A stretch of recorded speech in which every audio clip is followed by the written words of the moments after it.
하나님 한때 주님의 그 사랑을 우리가 경험하고 뜨겁게 주님 앞에 헌신했던 때를 기억합니다. 우리 삶에 무엇보다도 복음이 중요했었고 또 예수님이 우리의 최고의 보물이었으며 그 복음을 전하고 싶은 마음 가운데서 열정에 들끓었던 때를 기억합니다. 하나님, 우리 안에 다시 한번 불을 붙여주시옵소서. 우리 안에 다시 한번 하나님의 나라와 그리고 복음, 예수 그리스도의 전파, 이 모든 것들이 우리 삶의 주된 포커스가 될 수 있도록 하나님 우리 안에 다시 한번 불을 붙여주시옵소서. 우리의 삶이 다시 한번 열정으로 불타오를 수 있도록 인도하여 주시옵소서. 하나님, 오늘부터 우리가 디모데후서를 합니다.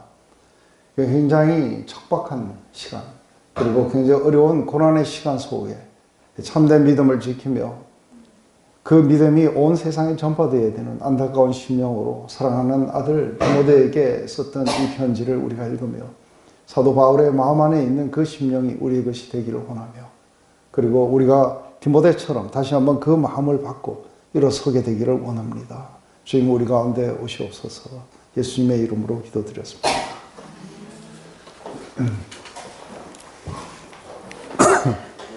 네, 우리 지난번에 말씀드린 대로 우리 오늘부터 디모데후서를 합니다. 제가 디모데후서를 하는 이유가, 마지막 우리 여름 전에 그렇게 하는 이유가, 제가 마음이 좀 힘들거나 조금 어려움을 겪을 때, 그리고 좀 열정이 식고 이럴 때마다 봤던 책이 두 개가 있는데, 하나는 제가 빌립보서고 또 하나는 디모데후서입니다. 제가 아마 개인적으로는 이 디모데후서를 제일 많이 그렇게 가르쳤던 것 같습니다. 그래서 이 디모데후서를, 그건 사도 바울의 제일 마지막 편지입니다. 그래서 마지막 죽기 직전에 썼던 편지이기 때문에 이제 한 사나이가 예수님을 만나고 그리고 그의 사역을 이렇게 마무리할 때 이제 누군가가 새롭게 시작돼야 되는 이 사람들에게 썼는 편지이기 때문에 더욱더 그렇습니다. 우리가 잠시 이 전도여행을 보면은 제일 먼저 원래 여기 그 다소가 사도 바울의 고향입니다. 근데 나중에 예수님을 만나고 나서 다소에 있었을 때 바나바가 찾아가서 이 안디옥으로 데려와서 이 안디옥에서 이제 교회를 시작합니다. 그래서 제일 첫 번째 그 두 사람, 바나바와 또 우리 바울, 그리고 마가를 사실 데려갑니다. 마가는 바나바의 조카입니다. 그래서 제일 먼저 간 곳이 바나바의 고향이었던 이 구브로, 사이프러스, 그죠? 그래서 살라미, 바보, 그 다음에 아탈리아, 버가, 여기에서 마가는 도망가 버립니다. 여기서부터 이 안디옥까지가 굉장히 한 1100m 정도 이렇게 높습니다. 그래서 바나바하고 둘이서 이 비시디안 안디옥, 여기는 그 시리안 안디옥이라고 그러고, 이거는 비시디아 지역이라고, 비시디안 안디옥이라고 이야기합니다. 그래서 이 비시디안에 여기 갔다가 이거니온, 루스라, 드업에 갔다가 다시 거꾸로 이렇게 옵니다. 그래서 배를 타고 안디옥까지 오는 게 1차 전도여행입니다. 2차 전도여행은 이제 이 육지를 택해갖고 합니다. 여기가 상당히 산악지역임에도 불구하고 이렇게 갔다가 그때에 이 루스트라에 갔다가 이때에 그 디모데가 회심하게 되고 디모데를 데리고 이제 2차 전도여행부터는 같이 다닙니다. 그래서 여기에서 이제 여기까지 와갖고 이제 갈라디아의 교회에다가 이렇게 그걸 하고 나서 이제 제일 먼저 여기 에베소로 가려고 했는데 그 예수의 영이 가로막았고, 그리고 위에 비두니아로 가려는데도 안 됐어요. 그래서 흘러 간 곳이 이게 트로아예요. 그래서 이게 트로이 목마로 유명한 곳이죠, 그죠? 그래서 이 트로아에서 잠을 자다가 이 마게도니아, 여기를 마게도니아, 밑에를 아가야라 그래요. 우리나라 성경의 지명이에요. 그래서 와서 우리를 도와라 해서 이제 배를 타고 이리로 건너와서 네아폴리에서 처음에 이제 도착한 곳이 이게 빌립보입니다. 그리고 여기에 데살로니카, 베레아, 그랬다가 핍박 때문에 쫓겨나갖고 아테네로 왔다가 고린도로 옵니다. 그랬다가 여기 이제 캥그리아라는 데서 머리를 깎고 오순절까지 예루살렘으로 돌아갈 일이 있어서 잠시 에베소를 들립니다. 그리고 배를 타고 지금 예루살렘으로 오는 게 2차 전도여행입니다. 3차 전도여행은 지금까지 왔던 길을 그대로 따라갑니다. 그런데 여기에서 한 가지 그한 건 이때 에베소를 가게 됩니다. 그래서 에베소의 두란노 서원에서 3년 반 동안 가르치면서 전 아시아가 다 믿게 된 거죠. 그래서 이번엔 이리로 내려왔다가 위로 올라가고 그대로 가게 됩니다. 고린도까지 갔어요. 그러고 나서 이때는 거금의 헌금이 있었기 때문에 그리고 각 교회의 리더들을 데리고 거꾸로 갑니다. 그대로. 그래서 그대로 이렇게 오면서 밀레도에서 마지막 에베소 장로들을 만나서 울면서 작별을 하고 그리고서는 예루살렘에 와서 체포가 됩니다. 베스도의 감옥에서 약 한 2년 정도 있다가 마지막 황제에게 자기의 그 케이스를 갖다가 호소했기 때문에 이제 죄수의 몸으로 잡혀가게 됩니다. 그래서 사실은 이게 죄수의 몸으로 잡혀간 것이 요 까만 여기에 나옵니다. 이렇게 가다가 이제 이게 겨울에 갔기 때문에 여기 이렇게 오다가 이 그레테 섬이에요. 이 그레테 섬에 이게 그 미항이라는 곳에 들렸다가 여기에서 이제 과동하자, 여기서 겨울을 지내자 했는데 끝까지 이제 간다고 우기는 바람에 가다가 여기에서 풍랑을 만나갖고 좌초됩니다. 그래서 갖는 곳이 이 말타라는 곳이에요. 그래서 말타에서 우리 잘 아시죠? 이렇게 그 뱀이 물었는 데를 털어보니까 괜찮았던 거. 그러면서 이제 그 시실리아를 거쳐가지고 여기 지금 로마의 감옥으로 가는 것이 이건 여행이 아니고 죄수의 몸으로 호송되어서 갔어요. 여기서 2년 동안 가택연금을 당하면서 굉장히 옆에 있는 시위대들, 그 시위대는 그 황제 근위대들이에요. 그 황제 근위대들의 이게 보호 아래 이렇게 있었는데 그 황제 근위대를 통해 갖고 황실의 여자들에게까지 복음이 전파됩니다.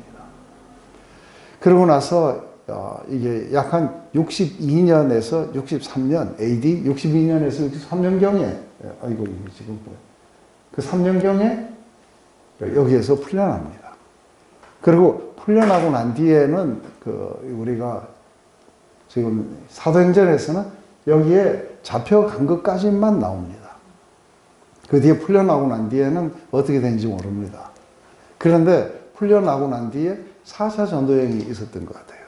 그걸 어떻게 아느냐 하면은 사실은 이제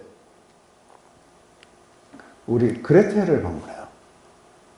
그래서 그레테에다가 디도를 남겨두고 그리고는 이 마케도니아로 가면서 쓰는 편지가 디도서예요. 여기에는 이게 방문을 한 거는 제수의 몸으로 가서 배 속에 묶여 있었던 게 전부였는데 그 그레테 사람들은 전부 이렇게 음식에 너무 탐식하고 이렇다 하면서 이 디도서를 쓴 거예요. 그래서 여기 그레테를 방문했다는 건 알아요. 또 한 가지는 에베소를 방문했다는 것도 알아요. 어떻게 아느냐 하면은 이 에베소에서 바울이 남고 디모데를 보내요. 이게 2차 전도여행, 3차 전도여행 그 사이에는 이게 사실은 그 바울은 에베소에 있고 디모데를 보내는데 이게 디모데 전서에 보면 에베소에다가 디모데를 남겨놓고 바울이 마케도니아로 떠나요. 그러면서 쓰는 편지가 이게 그 디모데 전서예요. 그래서 우리가 디모데 전서 그리고 디도서를 통해 갖고 적어도 이게 이 두 개의 지역을 방문했다는 걸 알아요. 그런데 보면은 이 옆에 골로새에 보면은 그 빌레몬스를 보면은 내가 지금 곧 풀려갈 테니까 내가 거처할 집을 마련해 달라고 빌레몬에게 이야기를 해요. 그래서 아마 여기 온 김에 아마 거기를 가지 않았을까. 빌립보도 갔을 거라 봐요. 왜냐하면은 이게 굉장히 이렇게 뭐랄까 바울을 그렇게 서포트했고 그리고 바울과 굉장히 가까웠던. 그래서 빌립보서를 보면은 그래서 이 감옥 속에서 쓰는 편지, 로마 감옥에서 쓰는 편지가 4개 있어요. 그 중에 하나가 빌립보서, 에베소서, 골로새서 그리고 빌레몬서예요. 그래서 아마 여기가 중요한 곳이었기 때문에 그렇게 쓰지 않았을까 이렇게 생각합니다. 예루살렘을 다시 방문했는지는 모르겠지만, 그런데 이제 그러면서 이게 드로아를 다시 방문했다는 건 알아요. 왜냐하면 우리 디모데후서에 여기서 보면은 드로아에다가 겉옷을 놔두고 체포가 돼요. 그래서 드로아에 있는 놔뒀던 겉옷과 자기 책을 좀 갖다 달라고 편지를 보내요. 그러고는 아마 드로아 아니면은 이 네아폴리에서 체포가 되었을 거라 봐요. 근데 이게 왜 체포가 됐느냐 하면은 이제 63년에 그렇게 풀려나고 난 뒤에 한 3년 내지 4년 정도 다시 자유롭게 다녔다고 봐요. 근데 그때에 우리 64년도에 그 이상한 일이 하나 벌어져요. 그게 바로 로마에 불이 나는 거예요. 그래서 구도시가 다 타버려요. 그런데 이것은 사실은 네로가 꾸민 거예요. 네로가 하고 싶었던 거는 구도시가 마음에 안 들었던 거예요. 그래서 싹 태워버리고, 그리고 새로 로마를 아주 영광스럽게 건설하고 싶어하고 사실 태웠어요. 근데 이게 이제 시민들의 아주 굉장한 저항에 부딪히게 돼서 이제 이것을 희생양을 찾은 게 그리스도인들이에요. 네로는 처음부터 안 그랬어요. 왜냐하면은 네로 전의 황제는 모든 유대인들이 다 여기서 떠나가야 된다고 한 거예요. 그래서 사실은 네로 전에 있었던 그 황제는 유대인들을 로마에서 쫓아냈어요. 그래서 쫓겨나왔던 사람들 가운데 누가 있었냐면은 바로 브리스길라와 아굴라도 있었어요. 그래서 이 사람들은 자기가 가지고 있던 산업을 다 빼앗긴 채 그렇게 왔던 거예요. 그런데 네로가 집권해서부터는 이제 유대인들이 다시 와서 찾아도 좋다 이래가지고 다시 이 사람들이 들어가는 거예요. 그래서 이 로마에 사도 바울이 그렇게 아는 사람이 많은 거예요. 왜냐하면 로마를 아직 안 가봤는데 바깥에서 아주 많이 만났던 사람들이에요. 그 사람들이 다시 들어가서 교회 리더가 됐기 때문에 로마서 뒤에 보면은 굉장히 긴 카테고리가 누구에게 뭐라 하라, 누구에게 뭐라 하라, 뭐 어쩌라 하면서 굉장히 많은 사람을 알고 있어요, 이미. 이게 이제, 근데 갑자기 불을 지르고 나서는 이게 희생양을 찾고자 이렇게 생각을 했을 때 이 기독교인들이 약간은 좀 문제가 있었어요. 그 중에 어떤 게 있었냐면 기독교인들이 약간은 폐쇄적인 삶을 살았어요. 폐쇄적인 삶을 살면서 사람들이 잘 이해하지 못하는 자기 신의 살과 피를 마신다 해갖고 성찬을 잘못 이해했어요. 그래가지고 사람들이 뭔가가 이렇게 우리하고 잘 안 섞인다 해갖고 약간 배타적인 감정이 있는 데다가 불이 나가지고 누군가 희생양을 찾을 때 제일 좋은 게 크리스천들이었던 거예요. 그래서 아주 대대적인 박해가 이제 이때부터 시작이 돼요. 이전에는 주로 유대인들이 박해를 했어요. 근데 이제는 전 제국, 이게 전부 로마 제국이에요. 그죠? 전 제국에 대대적인 박해가 일어나는 거예요. 그래서 우리 전 제국에 대대적인 박해가 일어나는 거를 한번 우리 잠시 불을 꺼주시면 제가 보여드릴게요.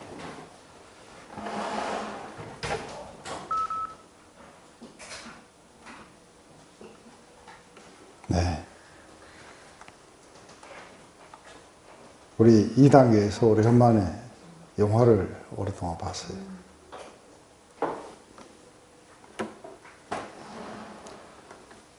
네, 이 영화가 상당히 이때 당시에 뭐가 있었는지를 이렇게 잘 말해줍니다. 그래서 이렇게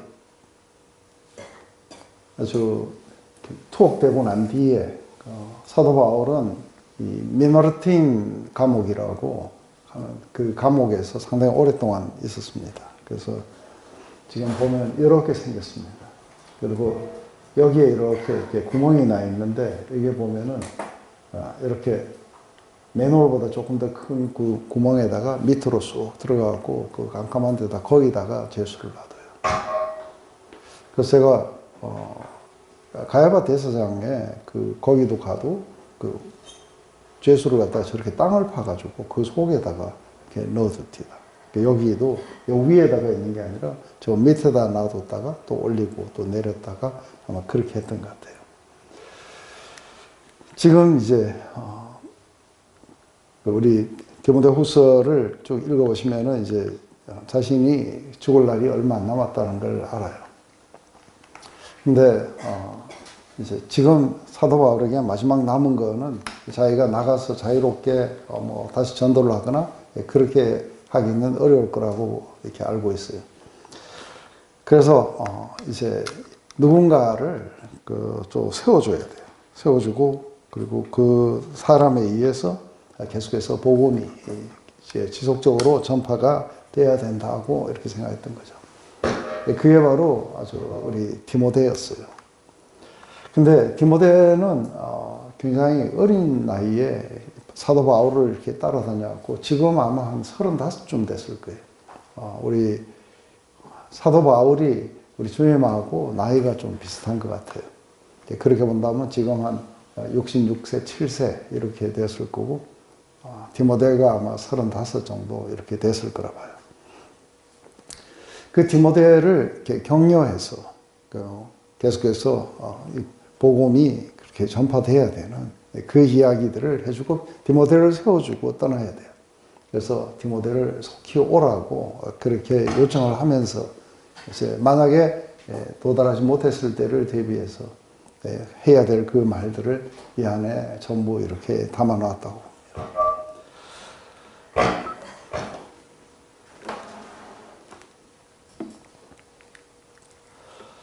네, 우리 읽으면서 그렇게 하도록 하겠습니다. 하나님의 뜻으로 말미암아 그리스도 예수 안에 있는 생명의 약속대로 그리스도 예수의 사도된 바울은 사랑하는 아들 디모데에게 편지하노니 하나님 아버지와 그리스도 예수 우리 주로부터 은혜와 긍휼과 평강이 내게 있을지어다. 내가 밤낮 간구하는 가운데 쉬지 않고 너를 생각하여 청결한 양심으로 조상적으로부터 섬겨오는 하나님께 감사하고 내 눈물을 생각하여 너 보기를 원하며 내 기쁨이 가득하게 하려 함이니 이는 내 속에 거짓이 없는 믿음이 있음을 생각합니다. 이 믿음은 먼저 내 외조의 로이스와 내 어머니 연희계 속에 있더니 내 속에도 있는 줄 확신하노라. 우리 이제 지금까지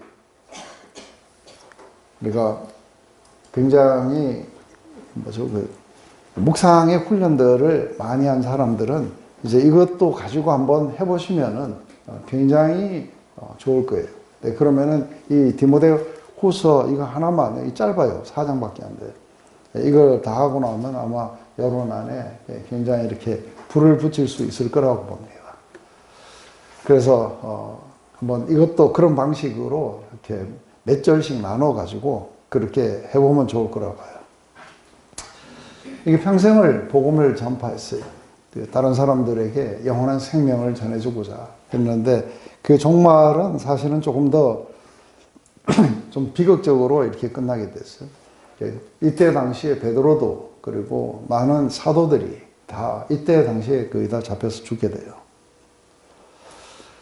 사도 바울은 이게 전부가 아니었어요. 사도 바울은 굉장히 많은 고난을 겪었어요. 그래서 우리 고린도 후서를 이렇게 보게 되면은 후서 할 때도 여러분들 이렇게 하셨겠지만 후서에 보면은 자기가 당했던 고난의 카탈로그를 쭉 이렇게 나열을 해요. 거기 보면 내가 수고를 넘치도록 하고 옥에 갇히기도 더 많이 하고 매도 수없이 맞고 여러 번 죽을 뻔하였으나 유대인들에게 40에 하나 감한 매를 5번 맞았으며 3번 태장에 맞고 1번 돌로 맞고 3번 파선하고 일주일을 깊은 바다에서 지냈으며 여러 번 여행하면서 강의 위험과 강도의 위험과 동족의 위험과 이방인의 위험과 신의 위험과 광야의 위험과 바다의 위험과 거짓 형제 중에 위험을 당하고 또 수고하고 애쓰며 여러 번 자지 못하며 졸이며 목마르고 여러 번 굶고 춥고 헐벗었느라 이 외의 일은 고사하고 아직도 날마다 내 속에 눌리는 일이 있으니 곧 모든 교회를 위하여 염려하는 것이라. 누가 약하면 내가 약하지 아니하며 누가 실족하게 되면 내가 애타지 아니하더냐 하고 지금 자기가 당했던 이 속에 보면은 그렇게 파선해가지고 일주야를 바닷속에서 이렇게 떠다닌 적도 있었고, 그 옥에도 여러 번 갇혔었죠. 이게 보면은 예루살렘 옥에도 갇혔었고, 에베소 옥에도 갇혔었고, 빌립보 옥에도 갇혔었고, 그리고 로마 옥에, 거기에는 2번을 갇혔었죠. 거기다가, 안디옥에 갔을 때, 거기에서 이렇게 돌을 던져가지고, 거의 죽은 줄 알고 밖에다가 이렇게 내다 버렸어요. 그랬다가 저녁에 다시 일어나가지고 들어와서 계속해서 전도의 길을 이렇게 떠났던 것들을 봐요.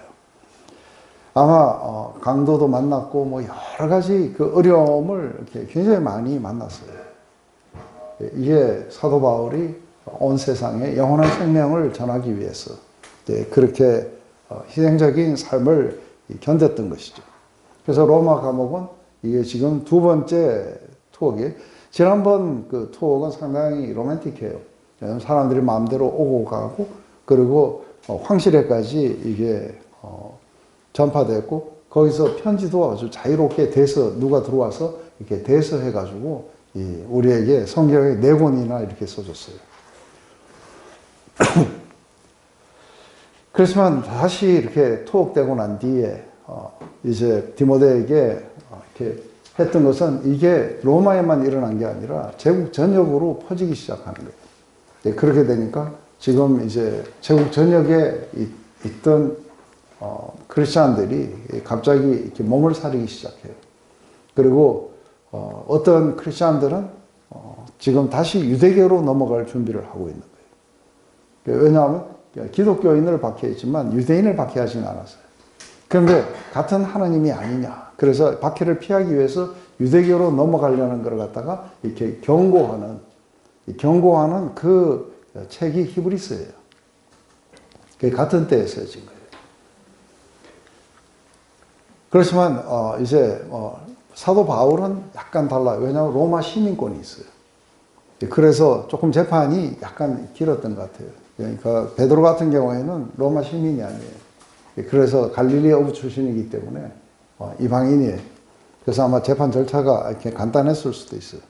로마 시민들은 황제에까지 이렇게 호소할 수 있고 이런 권리들이 있었으니까 아마 조금 더 시간이 걸려서 이런 편지들을 쓰고 이렇게 할 수 있는 시간이 있지 않았을까 이렇게 생각이 들어요.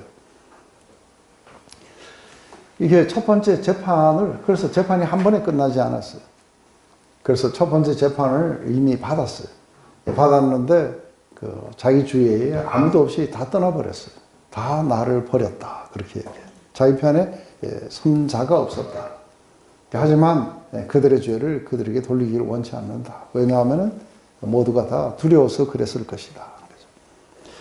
그 중에서 이제 아시아에 있는 사람, 부겔로와 허모니게를 포함해서 아시아에 있는 모든 사람들이 다 자기를 버려버렸어요. 그리고 대마는 세상을 사랑해서 바울을 떠나버렸어요. 더 이상의 이런 고난을 견디기 싫다 해서 이제 세상으로 가버렸어요. 이렇게 한때 옆에서 이렇게 같이 사역했고, 그 성경에 보면 이렇게 대마가 무난한다 하고 늘 이렇게 사도 바울 옆에 있었지만 그만 믿음을 버리고 그렇게 떠나버리는 것을 봐요.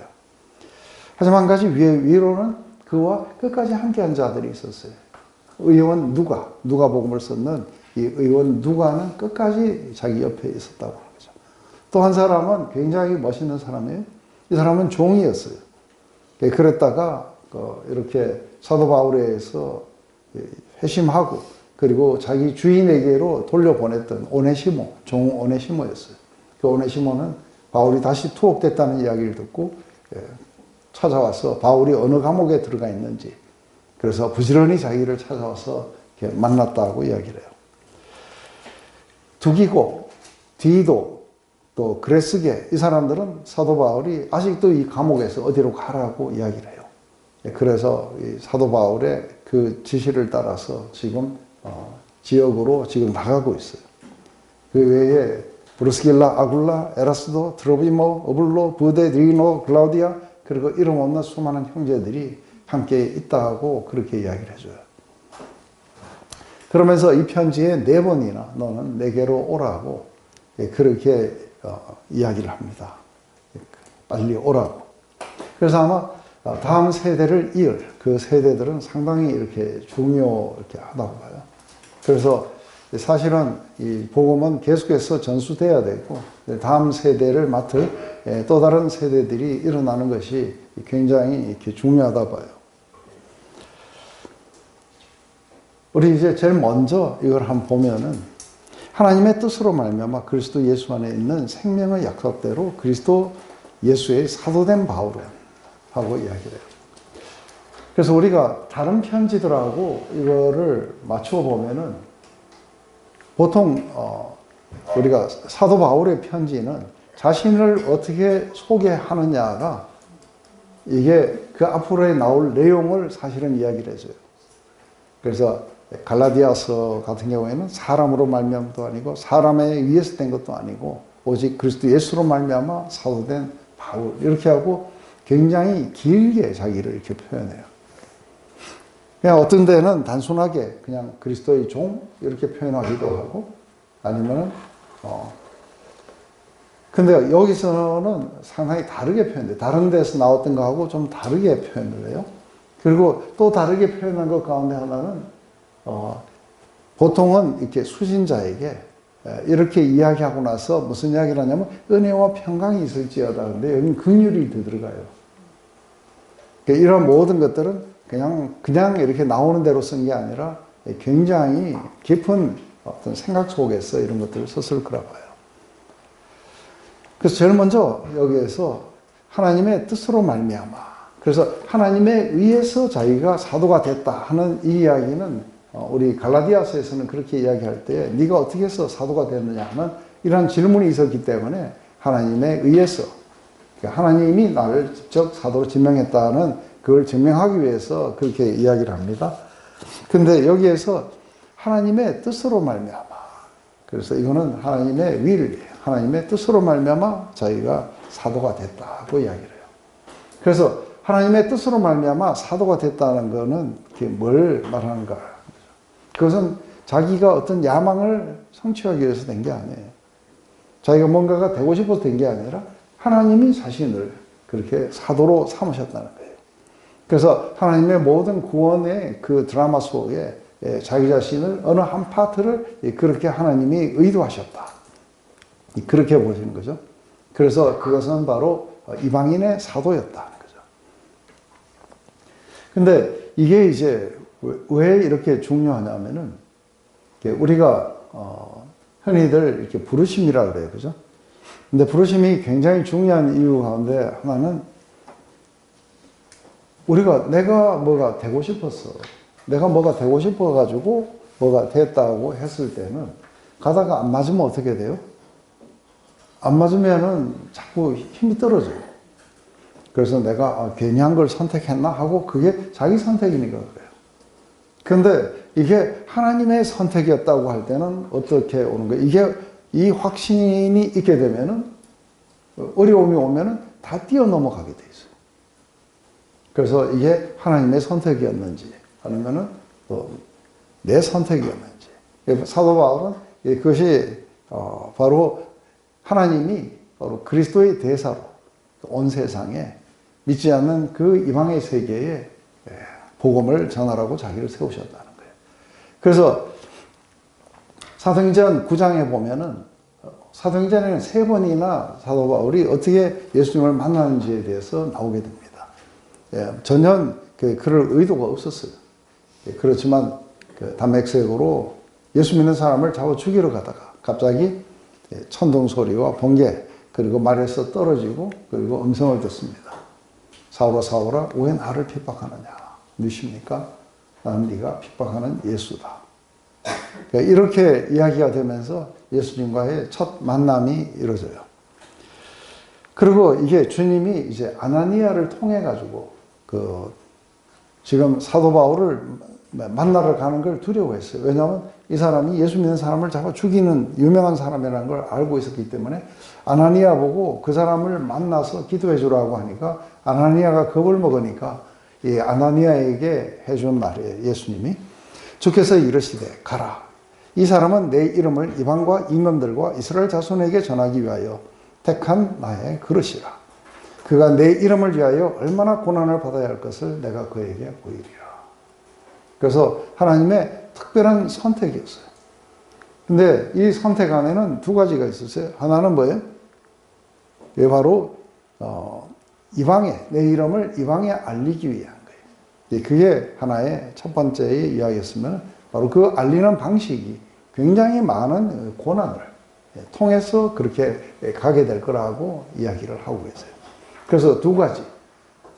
예수님의 이름을 온 세상에 전하며 그리고 굉장히 많은 고난을 겪게 될 것이라는 것을 이야기를 하고요. 그래서 그리스도에 의해서 자기가 택하심을 받고 그리고 부르심을 받고 복음을 전하기 위해서 그 자리에 섰다. 그것은 아버지의 뜻이었다. 그래서 이것은 자기의 갈망이 아니라 하나님 아버지의 깊은 갈망이었다. 이게 이제 그래서 자신은 온 우주를 창조하신 그분이 온 세상을 다시 재창조하시는 그 과정 안에 자기는 들어갔고 그리고 자신의 마음 안에는 복음 전도라는 엄청난 그러한 짐을 자신에게 지어주셨다. 그런데 거기에 이제 그 하나님의 뜻일 뿐 아니라 그리스도 예수 안에 있는 생명의 약속을 따라 그래요. 그래서 그리스도 예수 안에 있는 생명의 약속이에요. 그래서 나를 믿는 자는 영원히 죽지 않을 것이다. 그래서 영원한 생명에 대해서 약속을 해요. 그래서 영원한 생명의 복음이에요. 다시 우리는 영원히 살아갈 것이다 하는 것을 갖다가 전하라고 보낸 것이죠. 근데 바로 이렇게 이야기하고는 우리가 사랑하는 아들 디모데에게 편지하노니 그래요. 그래서 여기 보면 사랑하는 아들 그래요. 나이도 뭐 그렇게 됐겠지만 사실 복음 안에서 낳은 아들이에요.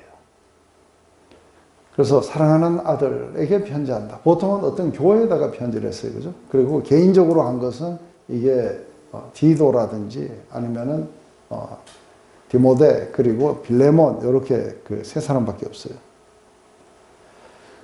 근데 사랑하는 아들 디모데 하고 했을 때는 굉장히 어떤 친밀함, 깊은 본딩 같은 것들이 이렇게 느껴져요.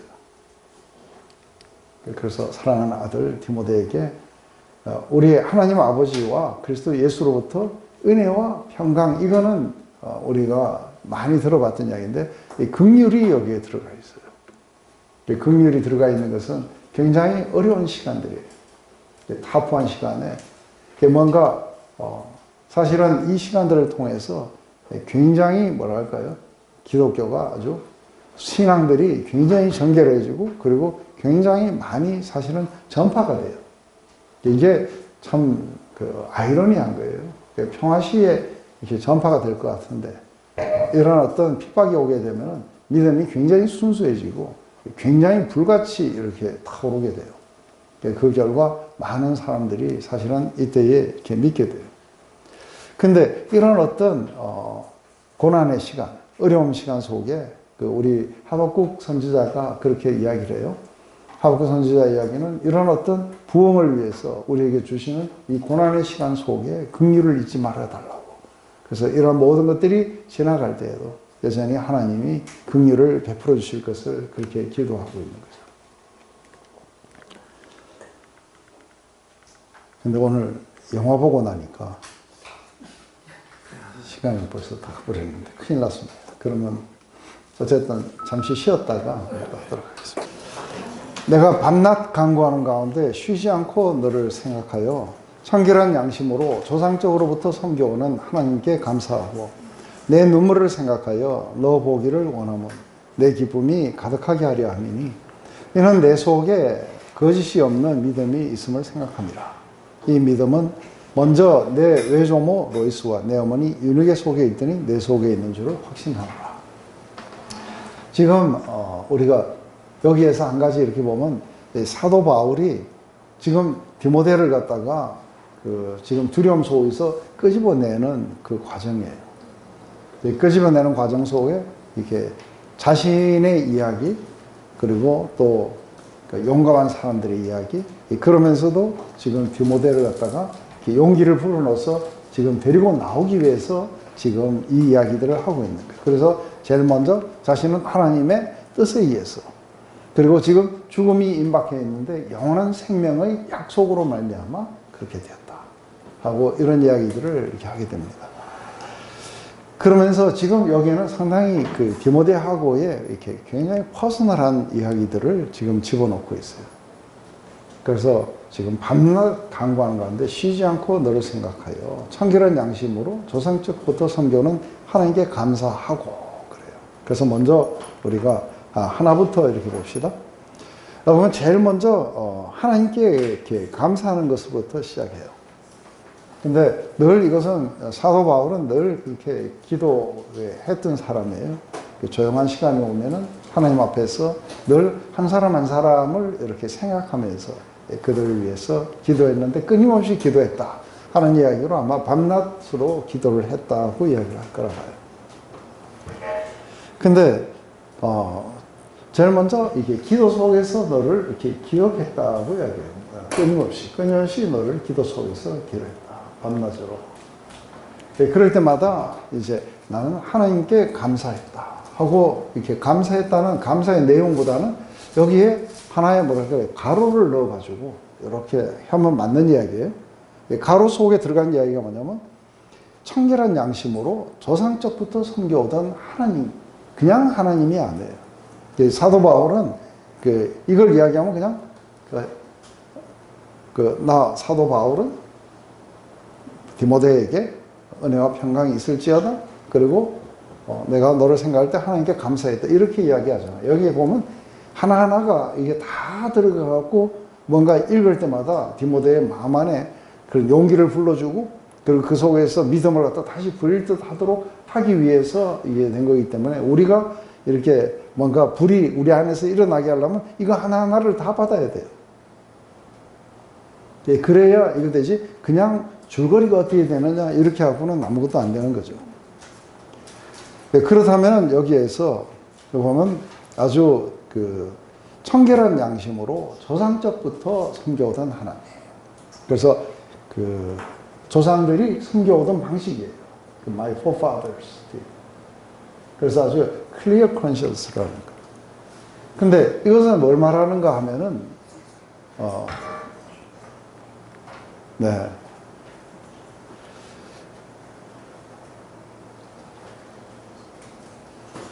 제가 이걸 해드릴까요?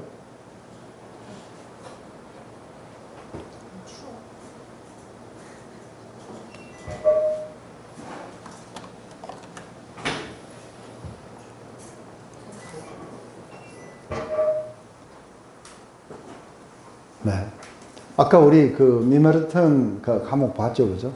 그 깜깜한 속에서 지금 디모데를 생각하면서 기도하고 있어요. 거기에서 제일 먼저 나온 거는 사실은 그렇게 되면은 자기가 뭔가 잘못했거나 실패하지 않았을까 하고 이렇게 생각할 수도 있는데 이게 노 사도는 그렇게 하지 않는 거죠. 왜냐하면 자기는 그렇게 데스티니 됐다는 걸 알고 있어요. 그게 하나님 아버지의 뜻이고 그리고 지금 이 감옥에서 자신이 마지막을 마치는 것도 하나님의 뜻 가운데서 그렇게 마친다고 생각했기 때문에 억울할 것도 없고 그리고 잘못된 것도 없는 거죠. 근데 그 속에서 제일 먼저 이 디모데를 생각할 때마다 하나님께 상당히 감사인 거죠. 그래서 이 디모데는 정말 감사할 일이 많아요. 왜냐하면 사실은 참 제가 어디 지금 전도를 떠나고 그리고 하나님의 어떤 임무를 받아가지고 떠날 때에 지금 10대가 따라오겠다고 그렇게 하고 이게 따라온다면 정말 이게 빌립보 감옥에서 바울과 바나바는 채찍을 맞을 때 디모데는 안 맞았어요. 왜요? 너무 어려가지고. 그러니까 이게 지금 국민학교 겨우 졸업해가지고부터 이게 쫓아다녔을 거라 봐요. 중학생 그 정도 됐을 거라 봐요. 그 나이부터 이렇게 따라다니면서 수도 없이 세계를 여행하면서 함께 같이 먹고 자고 그리고 오만 것들을 다 겪었을 거예요. 그걸 생각해 보면 정말 이런 청년을 자신에게 붙여주신 그 하나님에게 굉장히 이렇게 감사한 마음이 일어났을 거라고 해요. 많은 기억들이 떠올랐고 많은 메모리들이 있었겠죠. 그래서 이 감사하는데, 그런데 여기에 자기 조상들도 그랬고, 그리고 자신도 아주 그 청결한 양심이라고 그렇게 표현을 해요. 그래서 청결한 양심이라는 건 뭘까 하는 것이죠. 그것은 우리가 구약을 이렇게 공부를 했어요, 그죠? 여기 보면은 이사야 어때요? 우리가 이사야서를 방금 그렇게 끝냈어요. 이사야를 보면 이사야는 하나님을 정말로 마음으로 청결한 양심으로 하나님을 섬겼기 때문에 죽었어요. 많은 고난을 당했고 그리고 핍박도 당했어요. 근데 그 하나님에게 신실했던 사람들의 그 운명들이 거의 대부분 하나님을 청결하게 그렇게 섬겼기 때문에 고난을 받게 돼요. 오늘 우리 누가복음의 12장도 보면은 똑같은 이야기예요. 우리가 외식하거나 아니면 적당히 이렇게 하면은 그냥 내버려 두게 돼요. 그렇지만 정말로 하나님 나라를 향해서 우리가 열심히 달려가려고 한다면은 분명히 그렇지 않은 사람들로부터 공격을 받고 할 거라는 거예요. 그런데 이것 때문에 사도 바울이 우리가 아까 그 고린도후서 11장에 그 자기가 당한 그 고난을 쭉 이렇게 왜 이걸 하게 되느냐 하면은 거짓 사도들하고 구분하기 위해서 한 거예요. 그 거짓 사도들은 한번 그렇게 하면은 보수를 많이 줘야 가서 설교를 해요. 그러면서 사실은 자기를 나타내려고 하고 그리고 실제로 하나님보다는 자기 지혜를 자랑하려고 하고 이렇게 해요. 이런 사람들은 청결한 양심으로 하나님을 섬기는 게 아니에요. 그런데 자기가 진정한 하나님의 사도인 것에 대한 표적을 이야기하는 거예요. 이런 수많은 그 고난 가운데서도 하나님을 갖다가 그렇게 전하고 섬기려고 한다면, 그렇다면 우리가 이렇게 볼 때 누가 하나님의 사도이겠느냐 하고 이야기를 하는 것이죠. 근데 그 구약의 많은 주자들이 사실은 그렇게 청결한 양심으로 하나님을 섬기다가 다 고난을 받고 핍박을 받게 됐어요. 그런데 우리 조상들이 그랬던 그 방식을 따라 나도 청결한 양심으로 섬겼던 그 하나님께 나는 너로 인해서 감사를 한다 하고 지금 이야기하고 있는 거예요. 그러면서도 내 눈물을 생각하여 너 보기를 원하면 내 기쁨이 가득하게 하려 함이니 내 눈물을 생각하여 하고 이야기하는데, 이 눈물을 생각하여는 사실은 로마 예루살렘에 마지막으로 이렇게 투옥되고 난 뒤에 디모데는 그 사도 바울을 오랫동안 못 봤어요. 그렇게 못 보다가 이제 다시 이제 풀려나가지고, 그래갖고서는 에베소에 왔을 때 지금 디모데는 상당히 중요한 게 이 에베소를 맡아야 돼요. 근데 이 디모데가 나중에 그 에베소를 떠나자 누가 와서 이 부분을 치료했냐면 사도 요한이 거기를 죽을 때까지 그렇게 했었어요. 근데 이 디모데에게는 지금 이제 그 디모데 전서를 보면 디모데가 에베소에 있는데 사도 바울이 이제 또다시 자기가 그 복음의 길을 가야 된다고 하고 마게도니아로 떠나가요. 그때에 정말 오래간만에 자기의 그 믿음의 아버지를 만나서 그래서 좋은 시간을 가졌는데 이게 떠날 때에 이 디모데가 울은 거예요. 근데 그렇게 해가지고 갑자기 그 사도 바울이 투옥됐다 이야기를 듣는 거예요. 근데 사도 바울의 뇌리 속에서는 바로 이렇게 헤어질 때 눈물을 흘렸던 디모데를 이렇게 생각하면서 나는 네가 보고 싶다 하는 거예요. I miss you. 그래서 다시 보기를 원하는 것은 다시 이렇게 봤을 때 얼마나 그 기쁨이 가득하겠는가 하는 거죠. 근데 이렇게 단순하게 다시 만나서 기쁜 것 이외에 또 다른 이유가 있다고 이야기하는 거예요. 그것은 바로 디모데 안에 있는 이렇게 거짓 없는 믿음, 신실한 믿음, 그 믿음을 자기가 보았기 때문이라고 이야기하는 거예요. 그래서 이는 내 속에 거짓이 없는 믿음이 있음을 생각합니다. 그래서 이 믿음은 먼저 내 외조모 로이스와 내 어머니 유니게의 속에 있더니 내 속에 있는 줄을 확신하노라. 그래서 지금 로이스하고 유니스 이 두 사람은 사실은 히브리 사람들이에요. 그 유대인들이에요. 그런데 이 사람들이 남편들이 그 이방인이었던 것 같아요. 근데 이 두 사람은 그 이방인들과 이렇게 그래서 하프 유대인이 디모데는. 그래서 유대의 그 핏줄이 있었기 때문에 디모데는 데리고 가서 할례를 했고 디도는 절대로 못하게 했어요.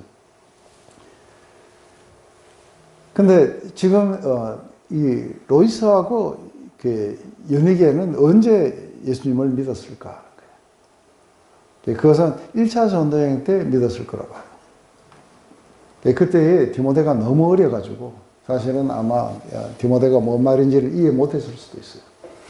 그런데 이게 이제 그 할머니하고 어머니가 이걸 믿게 되니까 아들 디모데에게 이게 가르쳤는 거예요. 나중에 가보면은 이게 성경을 네가 어릴 때부터 성경을 배웠나니 하고 이야기해요. 누구한테 배웠느냐면 바로 할머니하고 어머니한테서 배웠어요. 이렇게 해서 할머니에게서 그리고 어머니에게서 그리고 이제는 네 안에도 있는 줄을 내가 확신하노라. 이게 사실 어떻게 본다면 믿음이 이렇게 전수된 것처럼 이렇게 느껴져요. 믿음은 계속해서 전수돼야 되고 계속해서 가야 된다고 이렇게 보는 거죠. 사실은 자녀들을 이렇게 키울 때에 이 자녀가 얼마나 성공을 했다 안 했다의 그런 이야기들이 있습니다. 근데 상당히 슬픈 거는 보면은 우리가 자녀들이 우리 형제들이 이렇게 많아가고 우리 모두는 다 거듭나고 했지만 자녀들이 아직 안 들어온 사람들이 있다는 것은 굉장한 슬픔인 거예요. 그래서 사실은 처음 예수님을 믿고 나서 그 부분이 이제 제 영역에 속한 게 아니기 때문에 이게 기도를 했어요. 기도를 하고 하나님 이 아이들이 18세가 되기 전에 당신에게 헌신할 수 있도록 그렇게 해달라고 하면서 이렇게 기도를 했는데 사실은 얘네들이 18세에 저한테 이렇게 세례를 받아요. 그러고 갔는데 우리 아들은 많이 흔들렸고 우리 딸은 더 깊이 하나님께로 들어갔고 근데 이 아들이 이제 믿음에서 떠나갈까봐 이게 노심초사했었죠. 그런데 나중에 하나님이 다시 돌이켜 세우셨을 때는 믿음 안에서 지금은 아주 부부가 손잡고 열심히 믿음 생활을 하고 있는 걸 보면서 그래서 우리의 그 가장 중요한 임무, 믿음의 전수 이것은 이제 끝이 났다고 보는 거죠. 그걸로 인하 우리가 감사를 이렇게 많이 드릴 수 있을 거라고 봐요. 근데 사람들을 이렇게 불러내고 할 때에 그 사람들의 그런 잘못된 부분들을 이렇게 지적하고 사실 디모데는 근데 성격이 사도 바울처럼 좀 이렇게 굉장히 활발하고 좀 그러진 않았던 것 같아요. 굉장히 좀 소심했던 것 같아요. 그러다 보니까 디모데에게 네가 너무 소심하다. 그래서 좀 더 용기를 내도록 해라. 이렇게 이야기하지를 않는 거예요. 그 안에 네 안에 있는 아주 신실한 믿음, 거짓이 없는 그 믿음을 내가 보았다. 그것 때문에 나는 내가 하나님께 기도한다. 그러면서도 그 하나님은 내가 이렇게 청결한 양심으로 섬기는 그 하나님이다 하고 그렇게 이야기하는 거죠. 그래서 지금 우리 1차 전도여행에서 아까 나왔던 것처럼 지금 이렇게 이게 여기가 바나바의 고향이고 여기가 사실은 바울의 그 고향과 좀 가까운 곳이에요. 그래서 이렇게 갔다가 왔다가 다시 이렇게 돌아오게 돼요. 그래서 이 루스트라에서 첫 번째 로이스와 유니게가 전도를 받았고 2차 전도여행 때 그때 디모데가 믿음 안에 이렇게 들어오게 되는 거예요. 그건 아마 제가 생각했을 때 사도 바울의 전도였다기보다는 어쩌면은 그 어머니와 할머니에 의해서 이미 이렇게 믿음 안에 있었을 거라 봐요. 그러면서 사도 바울이 갔을 때 함께 같이 이렇게 동행했는데 그래도 복음 안에서 내가 너를 낳았다는 거 보면 결정적인 역할은 우리 사도 바울이 이렇게 하지 않았을까 하는 생각을 해봅니다. 그래서 여기 보면 어려서부터 성경을 알았느니 성경은 능히 너로 하여금 그리스도 예수 안에 있는 믿음으로 말미암아 구원에 이르는 지혜가 있게 하나니라 하고 3장에 네가 어려서부터 이렇게 성경을 배웠다. 그래서 이런 모태신앙으로 자란 것은 상당히 감사한 이야기예요. 그죠? 어려서부터 성경을 알고, 어려서부터 늘 찬양을 부르고 기도하는 모습들을 봤어요. 그래서 이러한 것들이 이렇게 마음속에 이렇게 하나씩 쌓였을 거예요. 제가 대학교 1학년 때 신입생 환영회 거기 갔다가 술을 너무 많이 먹어갖고 집에 와갖고 마당에 뻗었어요.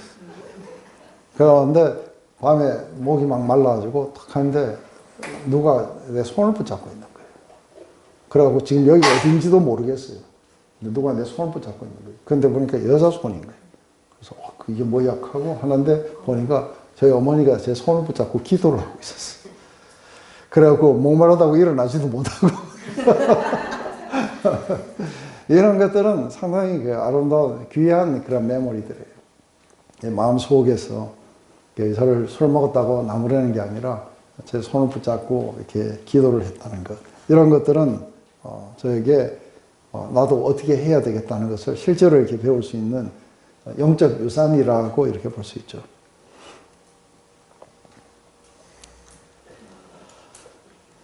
이제 이러면서 사실은 이제 디모데에게 전도인의 일을 어떻게 해야 되는지에 대해서 나오기 시작합니다. 그래서 우리 한번 오늘 하는 데까지 해봅시다.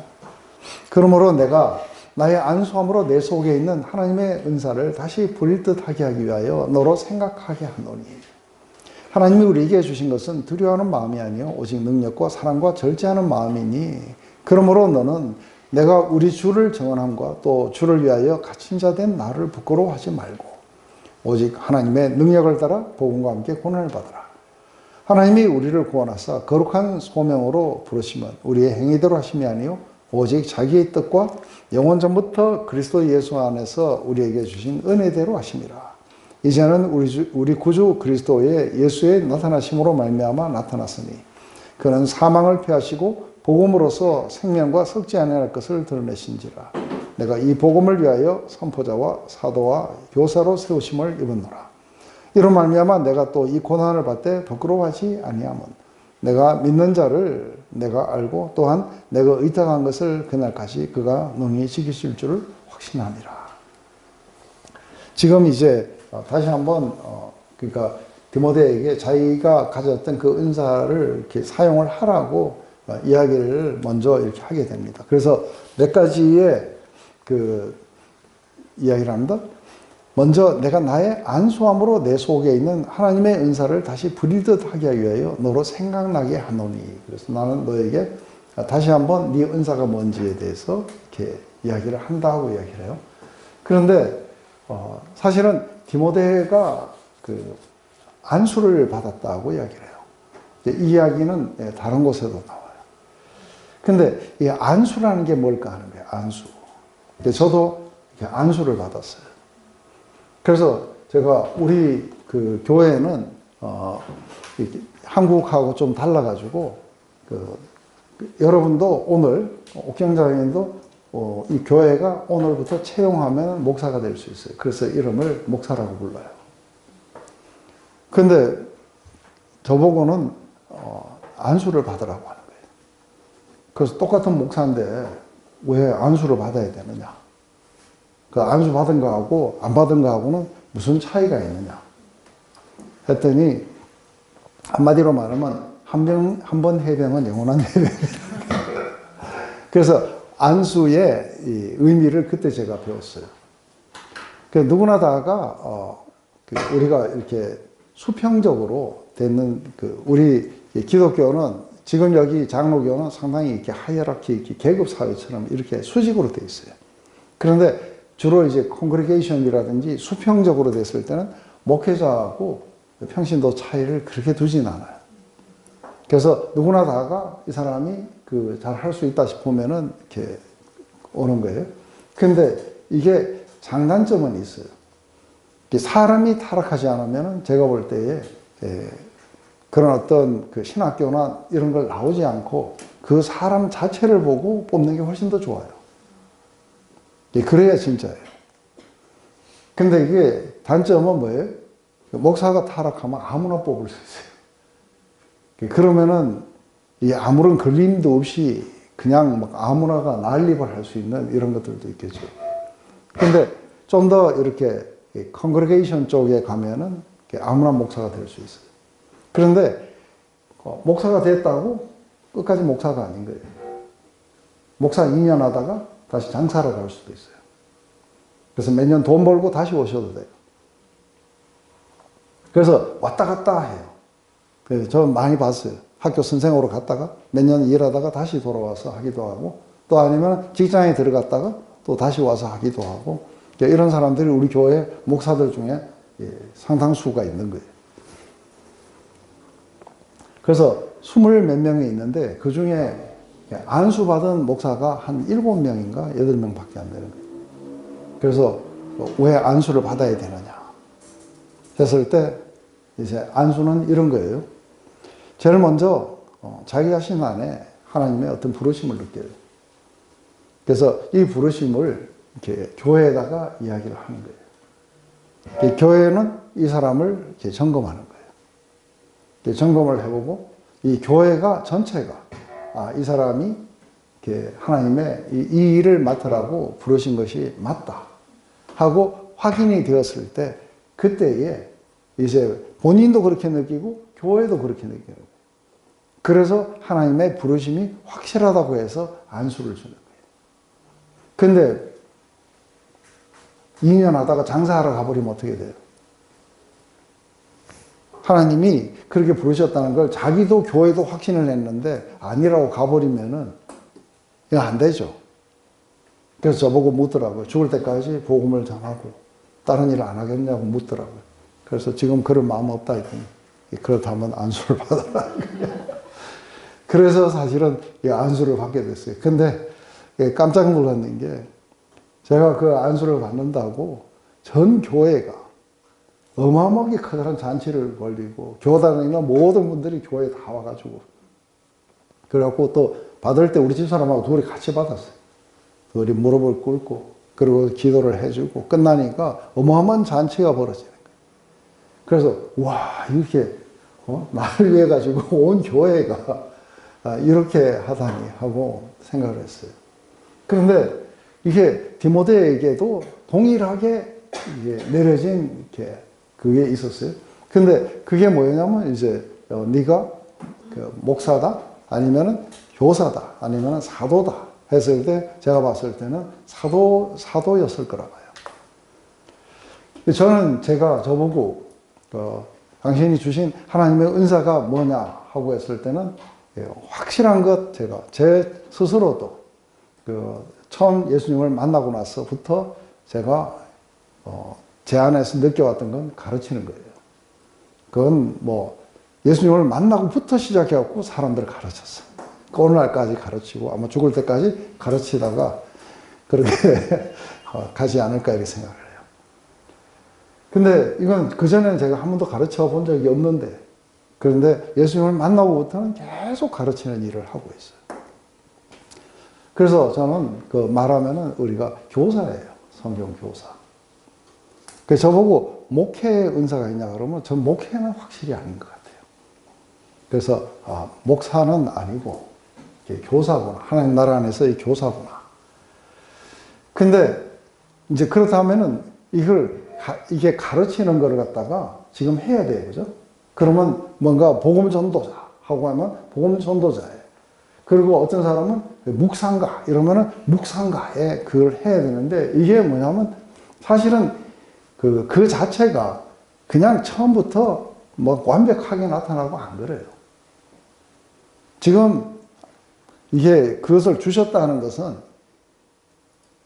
한번 그렇게 주셨기 때문에 그때부터 시작해갖고 막 엄청나게 잘 가르치고 하느냐 하면 그렇진 않아요. 다만 그런 어떤 소질이 보이기 시작해요. 그런데 이거를 사용하기 시작하면 어떻게 돼요? 막 배가 되기 시작해요. 그러면서 자기도 가르치는 은사가 있는 사람들은 가르쳐 보면 알아요. 가르치다 보면은 점점 더 이게 막 가르침들이, 그래서 어떤 경우에는 제가 특히 디스커버리 클래스를 하다가 많이 느낀 건데 어떤 경우에 좋은 예가 필요한데 순간순간 막 떠오르는 거예요. 하고 나서도 야, 어떻게 그 순간에 그런 예가 떠오르는 거예요. 그것도 제가 그 순간에 지어낸 거예요.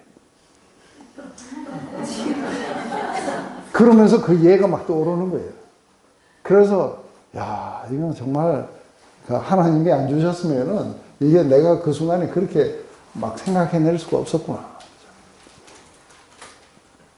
근데 이 문제는 뭐냐면, 자, 그런 은사를 주신 거예요. 그래서 사용하라니까, 부끄러워요. 좀 다음에 할게요. 이래갖고 소심해지고 수줍어가지고 안 하는 거예요. 그럼 어떻게 돼요? 하나님이 이걸 사용하고 하나님 나라를 확장하고 오라고 해준 그거를 갖다가 안 하고 뭐예요? 무효화시켜 버리는 거예요. 지금 디모데가 지금 그런 위험 속에 있는 거예요. 지금 사도로서 다니면서 이 교회를 갖다가 체리도 하고, 그래서 사도는 목사처럼 어느 한 교회만 하는 게 아닌 거예요. 막 돌아다니면서도 해야 되고, 그리고 성경도 가르쳐야 되고, 이런 일들을 해야 되는 사람인데, 지금 겁먹고 지금 있는 거예요. 그렇게 되면 그 은사도 사라져버려요. 그죠? 그래서 내가 너에게 생각나게 해주는 건, 네가 그 안수 때 네가 받았던 그 은사를 다시 한번 부릴 듯 있게 하기 위해서 하는 거예요. 그래서 은사는 쓰면 쓸수록 굉장히 파워풀하기 때문에 뭐든지 해봐야 돼요. 그래서 나는 안 돼요 하고 이러는데, 사실은 이렇게 묵상 훈련을 시키니까 제가 생각했을 때 의외의 사람들이 굉장한 수준에 금방 막 도달하는 걸 봐요. 이거 분명히 이 사람들 안에 좀 더 그런 어떤 것들이 있었을 거라고 봐요. 근데 은사가 아닌 거를 하면은 뭔가 자꾸 힘이 들어요. 저보고 조직하라 이런 거 하면은 엄청 힘들어요. 그래서 조직하고 이거는 제가 아니구나 하는 걸 확실히 하는 거죠. 그래서 바로 디모데전서 우리 4장에 가면 이렇게, 내가 이럴 때까지 읽는 것과 권하는 것과 가르치는 것에 전념하라. 내 속에 있는 은사 곧 장로회에서 안수받을 때 예언을 통하여 받은 것을 가볍게 여기지 말라. 이게 디모데전서에 나와요. 그래서 이건 이미 안수를 받을 때에 지금 복음을 전하라 하고 저에게 안수를 준 거예요. 그러니까 저는 그 일을 할 때 뭐예요? 하나님의 뜻 가운데 있는 거예요. 하나님의 뜻 가운데 있고 하나님이 하라는 그 일들을 내가 하고 있기 때문에 내가 내 삶이라는 목적이 이렇게 풀필되고 있는 거예요. 그러면서 부릴 듯하게 그게 계속해서 일어날 수 있겠죠.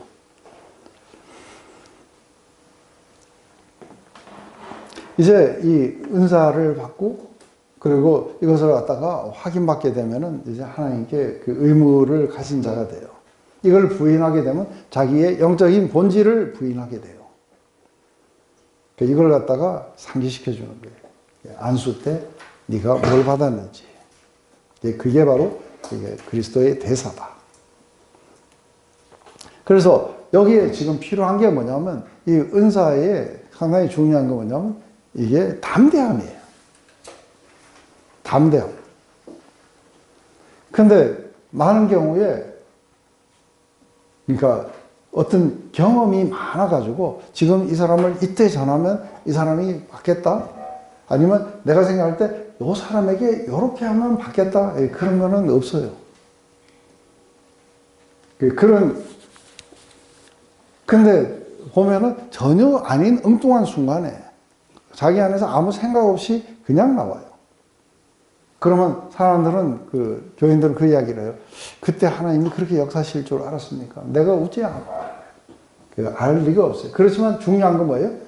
그게 내가 받은 하나님으로부터는 직무고, 그러니 나는 때를 얻든지 못 얻든지 그 순간에 그를 사용을 하게 돼요. 담대함으로 사용을 하면은 하나님이 컨펌해 주시게 돼요.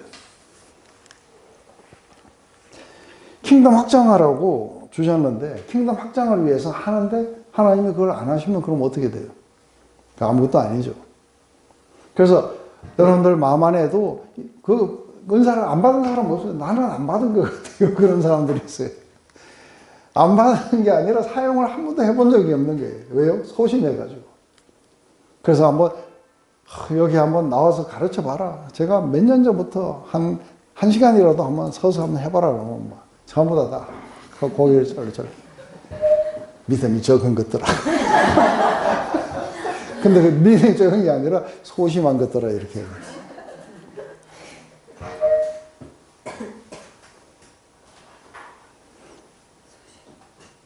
그래서 우리의 이 담대함은 제일 먼저 뭐부터 오느냐면 하나님이 나에게 어떤 목적을 가지고 이 땅에 보내셨고 그리고 나에게 이 일을 하라고 나에게 은사도 주셨다는 거예요. 그렇기 때문에 나는 이 은사를 사용을 해야 된다는 걸 아는 거예요. 그렇다면 내가 이것을 함으로써 내 자신이 되어가는 거예요. 그렇다면 담대함을 가지고 그것을 해볼 필요가 있는 거죠. 근데 그렇지 않으면 한번 봐봐요. 제가 여러분들에게 한번 오늘 비행기나 아니면은 차를 타고 가다가 옆자리에 낯선 분이 앉은 거예요. 복음을 담대하게 전할 수 있어요. 아니면 전하려면 좀 부끄러워요. 어떤 것 같아요? 담대하게 전할 것 같아요? 아니면은 전하면 안 될 것 같아요? 부끄러울 것 같아요. 이게 좀 늙어갖고 지금은 그 담대하게 전하지 못하고 그냥 좀 우선 좀 편하게 좀 갔으면 좋겠다 이 생각이 지배하는데 젊은 시절에는 안 그랬죠. 스치면 죽는다 이렇게 합니다.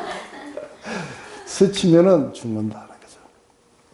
그런데 이게 계속 하던 걸 안 하면은 불이 사그라들어 버리는 거 아세요?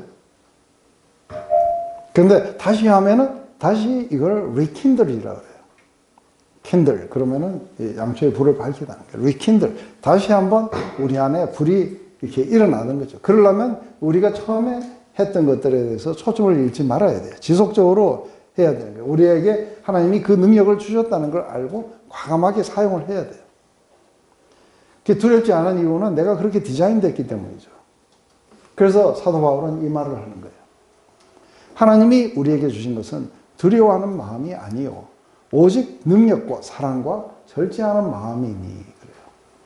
그래서 먼저 아니라는 것은 두려워하는 마음이라는 거예요. 그래서 여기 보면 이 티미디티라고 해요. 이건 소심함이에요. 뭔가를 두려워서 하지 못하고 그러고서는 요렇하고 있는 거예요. 하나님이 우리에게 주신 것은 이게 아니라는 거예요. 근데 대신에 하나님이 우리에게 주신 것 했을 때 주신 게 굉장히 많아요. 근데 3개를 꼽았어요. 왜 이게 3개를 꼽았을까 했을 때 이게 하나님 나라에 확장하면서 그리고 복음을 전할 때에 굉장히 필요한 부분일 거라 봐요. 그것 중에 하나가 뭐냐면 제일 먼저 사랑이에요. 파워예요. 파워. 능력. 그리고 그 다음에 사랑이고 그 다음에 절제인데 디스플린이라고 써놨어요. 그죠? 셀프 컨트롤이라 하기도 하고. 그래서 지금 파워. 가장 먼저 하나님이 우리에게 주신 것은 파워예요. 그래서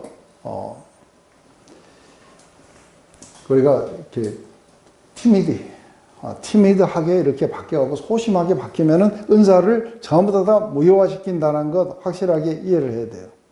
그래서 우리에게 주신 영적 자원들이 있다. 근데 그 영적 자원 가운데 가장 첫 번째는 파워고, 그 다음에 사랑이고, 그 다음에 절제의 이야기다. 근데 이러한 것들은 이미 주어진 것이기 때문에 끄집어내서 이렇게 쓰면 되는 것이다. 그런 거죠.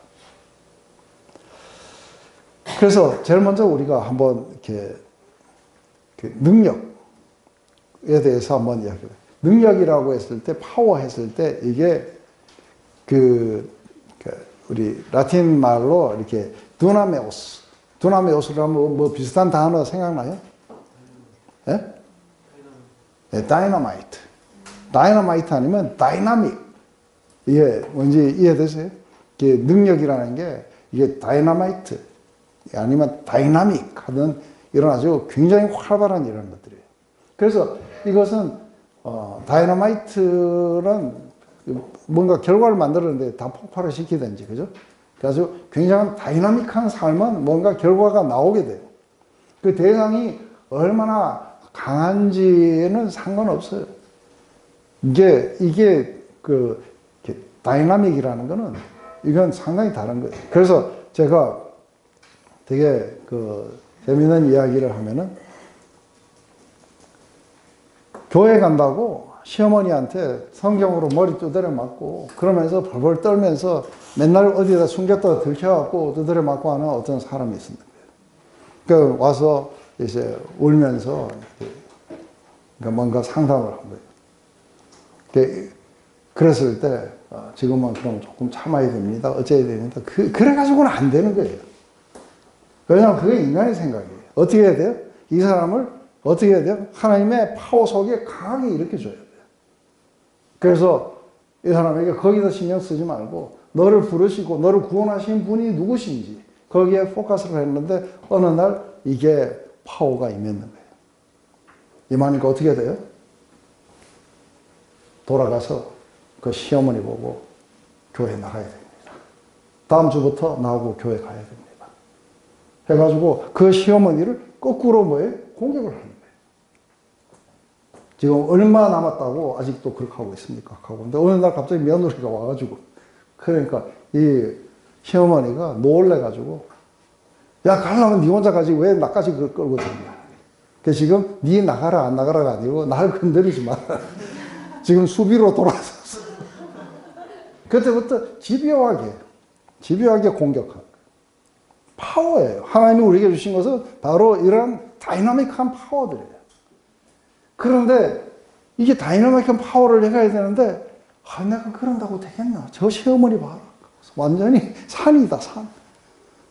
하면서 소심해가지고 어머니 혹시 하고 막 하면 아니에요. 이래가지고 자기 은사가 나오겠어요. 이게 상당히 중요한 건 이게 담대하라는 거예요. 담대하라. 근데 담대하려고 그러면 그 하나님의 파워가 우리하고 함께 한다는 것을 이렇게 해야 돼요. 그 파워가 얼마나 강한지에 대해서 이야기해요. 우리 주 예수 그리스도의 하나님, 영광의 아버지께서 지혜와 계시의 영을 너에게 주사 하나님을 알게 하시고 너희 마음의 눈을 밝히사 그의 부르심의 소망이 무엇이며 성도 안에서 그 기업의 영광의 풍성함이 무엇이며 그의 힘의 위력으로 역사하심을 따라 믿는 우리에게 베푸신 능력의 지극히 크심이 어떤 것을 너희로 알게 하기를 원하노라. 그 능력이 우리에게 베푸신 능력이라 그래. 이 능력이 얼마나 큰지 그 능력이 바로 죽은 자를 살리시는 능력이라 그래. 죽은 자도 살리시고 죄인을 갖다가 성인으로 만드는 파워들이에요. 그래서 그 파워가 우리를 완전히 새 사람으로 바꿔놓는 이 파워가 우리에게 주어졌다는 거예요. 근데 이 파워를 갖다가 사용을 하라고 하는 거예요. 하나님이 우리에게 주신 것은 바로 이런 파워다는 거예요. 그런데 어떤 자에게 이 파워가 사용이 되는 거예요? 그것을 믿고 사용하는 자라야 돼요. 그러니까 앉아가지고 조심스럽게 저 사람에게 접근할 때 조심스럽게 접근해야 된다. 근데 사실 그래갖고는 잘 안 돼요. 그런데 아주 무식하던 시절이 훨씬 잘 됐어요.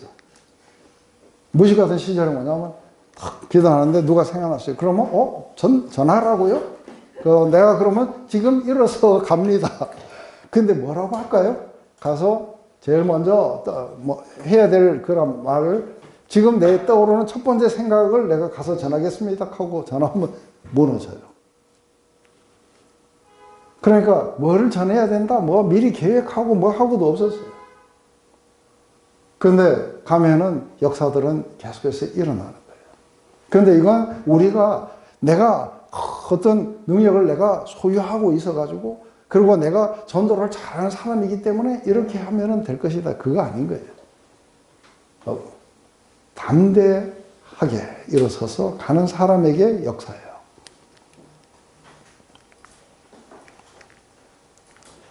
왜냐하면 이게 우리의 파워가 아니고 성령님의 파워예요. 성령의 파워예요. 그래서 그 사람을 그렇게 바꾸고 안 바꾸고 그 이야기는 그건 우리의 영역이 아닌 거예요. 하나님의 파워가 우리와 함께 하시는 거예요. 그래서 내 안에 아무런 파워가 없다고 느껴도 상관없어요. 하나님의 파워가 나와 함께 하기 때문에 그냥 가서 하면 되는 거죠. 여기에 사랑이 수반돼야 돼요. 번데기 마이크 가지고 막 하는 이 사람들은 무식한 사람들이에요. 지하철에서 맨발로 다니면서 예수 천국, 불신지옥 하고 막. 그거는 전도가 아니죠. 그죠? 예, 사랑이란 그릇에 담겨서 나가야 돼요. 그래서 이것은, 이 사랑이라는 것은 어떤 사랑이냐면은 이 사랑이라는 건 단순하게 내가 보니까 옥경자매가 옥경이 너무 이뻐가지고 그래서 내가 너무 사랑스러워서 가서 전했다. 그게 아닌 거예요. 이게 선택이에요. 선택적 사랑. 그래서 보면은 저 사람이 복음을 들어야 될 사람이다 하고 선택하면은 가야 되는 거예요. 그래서 가가지고 문전박대를 당해도 상관없어요. 그죠? 그래서 이 사랑은 바로 내가 선택한 그 사람을 향해서 나가게 돼 있어요. 하나님이 우리를 그렇게 사랑하신 거예요. 하나님이 먼저 택하신 거예요. 그래서 우리가 바로 영원한 생명을 얻기 위해서 그분이 십자가에서 죽음을 선택하신 것이죠. 이게 하나님도 그렇고 우리도 그렇고 선택하는 사람이에요. 그래서 우리는 하나님께 그 드릴 때에 제가 처음 예수님을 그렇게 아주 뜨겁게 만나고 그리고 기도원에서 내려와서 부산에 집으로 가면서 제일 먼저 제 영혼 속에서 깊숙하게 나왔던 이야기가 이제 나를 만나 주셨으니 내 삶을 주님 앞에 드리겠습니다 하고 이제 그것은 선택이에요. 선택에서부터 흘러나오는 이 삶. 그것은 다른 사람의 삶을 위해서 내 삶을 내려놓겠습니다. 그래서 이 온전한 사랑은 이제 두려움이 없어요. 왜요? 사랑 속에 있기 때문에. 누군가가 이 사람이 베스트가 나오기 위해서 가게 되는 사람은 두려움에 가서 이렇게 조심스럽게 안 해요. 조심하고 두려워하는 사람들은 뭐 하는 거예요? 가서 거절을 안 받기를 원하는 거예요. 효과적으로. 그리고 자기가 가면은 환대를 받기를 원하는 거예요. 그런데 실제로 이 선택적 사랑은 가서 자기를 그렇게 몰아내고 물을 끼얹고 하더라도 그렇게 가려고 하게 될 거라는 거죠. 두려움이라는 건 자기 보존에서부터 나와요. 사랑이라는 건 다른 사람들의 베스트가 나오기 위해서 두려움 없이 찾아가게 되는 것을 이야기하는 것이겠죠.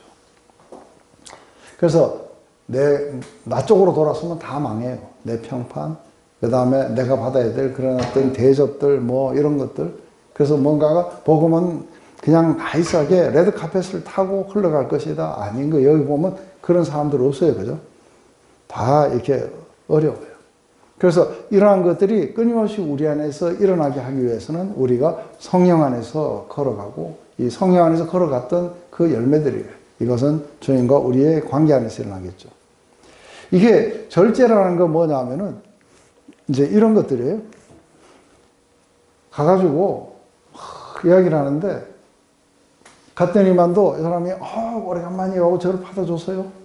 그러면서 막 하고서는 음식을 막 꺼내가지고 막 하면서 우리 지금 이런 야구 게임 하는데 같이 봅시다 하고 이래가지고 하는데 이제 그런데 이렇게 넘어가거나 아니면 어떤 사람들은 이제 논쟁을 막 시작해요. 그럼 막 나중에 얼굴이 벌개져요. 그리고 가면은 정치 이야기하고 하고 이런 데를 가고 있다 보면은 그 사람들의 대화에 끼어가지고 그렇게 하고 있다가 오는 경우들이 있는 거예요. 지금 이게 킹덤 확장이 우선인 사람들은 그런 것에서 이게 절제를 해야 돼요. 그래서 이게 뭐예요? 사람들하고 싸우거나 논쟁을 벌이거나 그런 거 안 하는 거예요. 그리고 뭔가 밥 먹고 하고 이랬을 때 밥은 나중에 먹고 내 이야기 좀 들어보라고 이렇게 할 수 있어야 되는데 이것도 먼저 들어줘야 또 안 들어주겠나 싶어갖고 이래가지고는 소심해가지고 말도 못하고 밥만 먹고 오지 욕하는 게.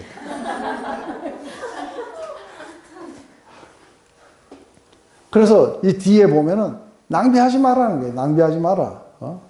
쓸데없는 논쟁 같은 거, 허탄한 시나 이런 것들 이야기도 하지 말고 신문에 난 이야기들 이런 거 하지 말라고 이야기하는 거예요. 시간을 하지 마라. 그리고 언제 전해야 됩니까? 했을 때 시즌 아웃 오브 시즌이에요. 때를 얻든지 못 얻든지. 때가 안 왔기 때문에 안 한다 이런 거 하면 안 된다고 하는 거예요. 시즌 아웃 오브 시즌. 그러므로 너는 내가 우리 주를 정언함과 우리 주를 위하여 갇힌 자 된 나를 부끄러워하지 말고 오직 하나님의 능력을 따라 복음과 함께 고난을 받으라. 그래서 제일 먼저 우리 주님이 오셔서 증거하신 것이 있고 또 사도 바울이 증거했던 것들이 있어요. 복음이에요. 그런데 이 복음을 갖다가 부끄러워하게 된다. 그래서 이 복음을 갖다가 너무너무 자랑스럽게 생각을 해야 되는데 부끄러워하는 거예요. 이게 지금 노는데 죄송합니다. 근데 혹시 좀 시간이 있어갖고 그래갖고는 되는 게 아닌 거예요. 제가 이야기했잖아요. 우리 형님 그 이야기 했죠, 그죠? 이 형님 그 5 가정이 정말 초하룻 날 어디에 스키 타러 간다는 거예요. 지금 때가 어느 때인데 스키 타고 앉아 있고. 그래가지고 그냥 줄기차게 이게 담대하게 이야기를 해줘야 돼요.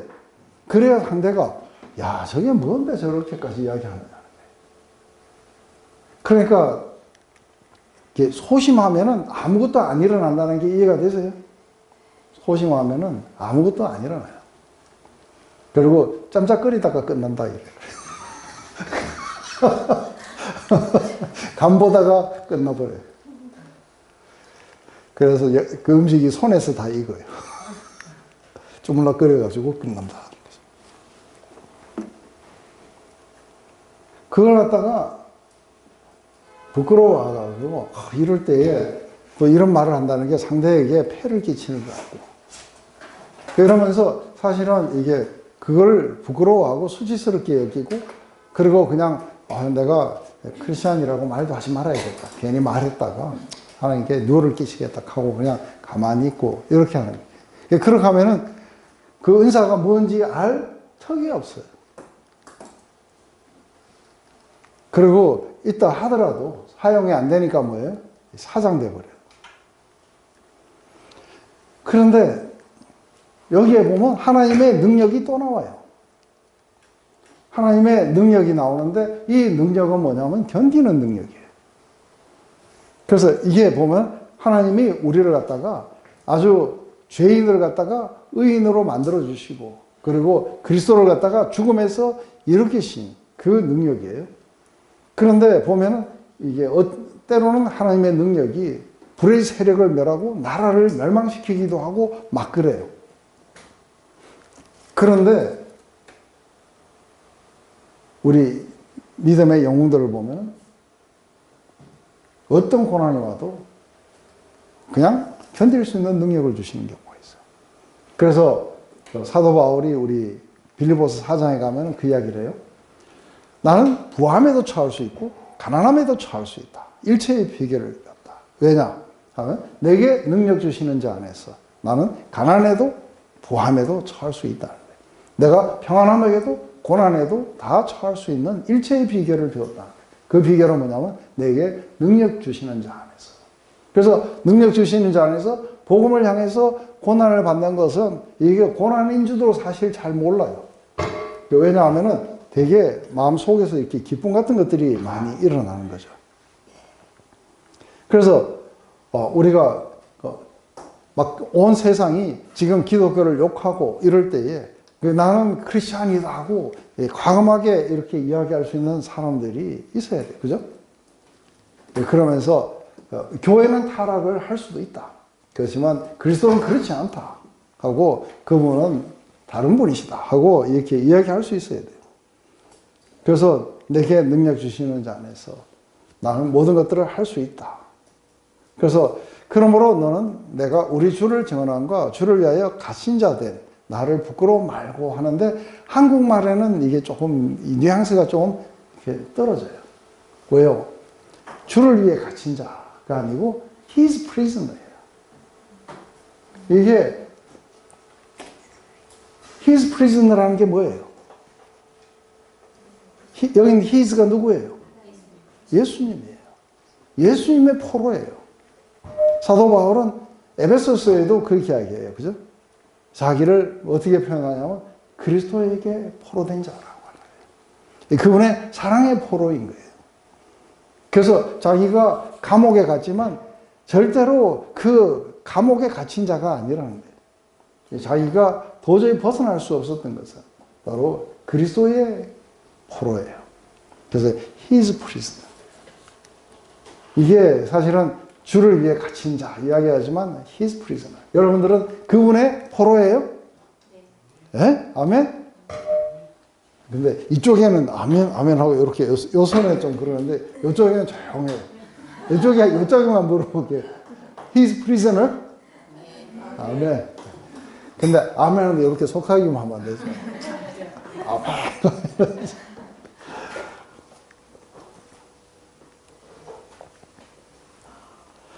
근데 이 사람들의 특징이 뭐냐면 이게 핍박을 받으면 기뻐해요. 그들이 옳게 여겨 사도들을 불러 채찍질하며 예수의 이름으로 말하는 것을 금하고 노니 사도들은 그 이름을 위하여 능력을 받는 일을 합당하게 여기심을 기뻐하며 공회 앞을 떠납니다. 이들은 그 이름을 위해서 능력을 받는 것을 기뻐했다고 그래요. 근데 여기 보면 이게 아주 멋있는 말이에요. 베드로전서에 사랑하는 자들아 너희를 연단하려고 오는 불시험을 이상한 일을 당하는 것처럼 이상히 여기지 말고 오히려 너희가 그리스도의 고난에 참여하는 것으로 즐거워하라. 이는 그의 영광을 나타내실 때 너희로 즐거워하고 기뻐하게 하랍니다. 너희가 그 그리스도의 이름으로 치욕을 당하면 복이 있는 자로다. 영광의 영이 곧 하나님의 영이 너희 위에 계시니라. 우리가 그리스도의 이름으로 고난을 당할 때 글로리어스한 영이 우리를 이게 듣고 있다는 거예요. 그게 표시예요.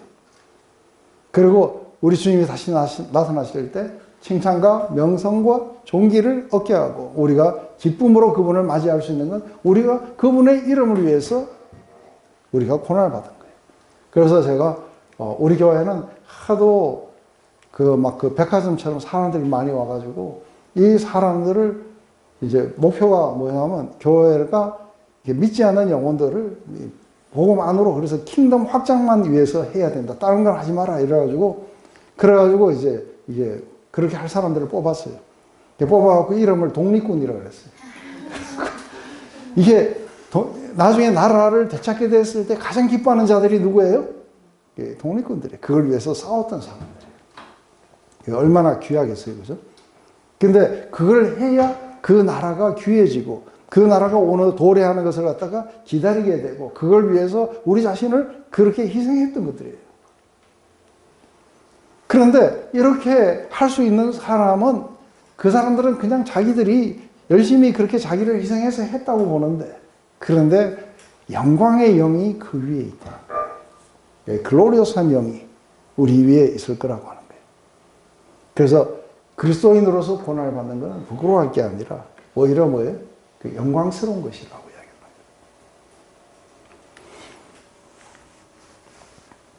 그래서 우리가 베드로전서에서는 죄로 말미암아 고난을 받으면 무슨 유익이 있습니까? 잘못해갖고 고난을 받는 건데 그건 많은 사람들이 주식 투자했다가 실패해갖고 나에게 왜 이렇게 고난을 주시냐는데 그건 그리스도의 이름을 위해서 고난을 받는 게 아니고 죄로 고난을 받는 거예요. 욕심으로 고난받는 거예요. 그리스도의 이름, 그리스도의 나라가 확장되는 걸 위해서 고난을 받는 거예요. 그래서 조그마한 고난들이에요. 그래서 보면은, 교회 안에서 보면은 아주 가난하고 이런 사람들이 오히려 그런 것도 많이 해요. 그래서 누가 오면은 데리고 와갖고 피자 사놓고 앉아가지고 열심히 복음을 전하고 뭐 하고 정말 그런 것이 온통 교회 안에 전부 모두가 다 그렇게 움직일 때 보면 얼마나 기뻐요. 얼마나 영광스럽고 교회가 얼마나 살아있겠어요. 그죠? 그런데 아무도 그렇게 안 하려고 하는 큰 교회가 있어 봐야 무슨 의미가 있겠어요. 사도 바울은 갈라디아서 마지막에 돌에 2대를 맞았어요. 더 이상 날 괴롭히지 마라. 내 안에 그리스도의 흔적을 가져보라. 그리스도로 말미암아 돌에 맞아갖고 상처도 투성해요. 매 맞아가지고 여기가 엉덩이가 지금 제대로 살이 붙어 있는지 모르겠어요. 근데 이 모든 것들이 다 이게 뭐예요? 무슨 의미예요? 그리스도와 같아지는 거예요. 그리스도를 위해서 했던 것들이에요. 그렇기 때문에 영광의 영이 자기에게 함께 하셨고, 그리고 다시 기쁨으로 자기 주님을 만나게 되는 그런 표징들이 되겠죠. 그래, 내 집에서 먹고 놀다가 주님 오신다 그러면은, 그죠? 그때는 부끄러워 목소리하지. 우리 서로 사랑해. 그 노래 아세요? 아름다운 마음들이 모였어요. 그래서 그리스도가 어디를 데려가시든 오케이 해야 돼요. 여기까지만 합시다. 오늘 조금 늦었는데도 하나님이 우리를 구원하사 거룩하신 소명으로 부르심은 우리의 행위대로 하심이 아니요 오직 자기의 뜻과 영원전부터 그리스도 예수 안에서 우리에게 주신 은혜대로 하심이라. 이제 우리 구주 그리스도 예수의 나타나심으로 말미암아 나타났으니 그는 사망을 패하시고 복음으로서 생명과 썩지 않을 것을 드러내신지라. 그래서 하나님이 우리를 구원하사, 그 구원하신 게 끝이 아닌 거예요. 거룩한 부르심으로, 거룩한 소명으로 우리를 부르셨다는 거예요. 그래서 사도 바울은 자기가 구원을 받았을 뿐 아니라 이방인의 사도로서의 거룩한 부르심을 받은 거예요. 그런데 우리 모두가 다 뭐예요? 이클레시아, 부르심을 받은 존재들이에요. 뭘 하라고? 하나님의 그 글로리를 나타내라고.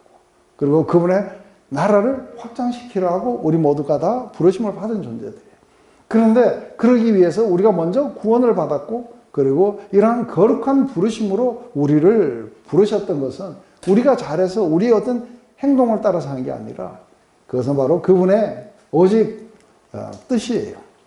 그분의 뜻과 영원전부터 그리스도 예수 안에서 우리에게 주신 은혜대로. 그래서 그것은 하나님의 뜻이에요.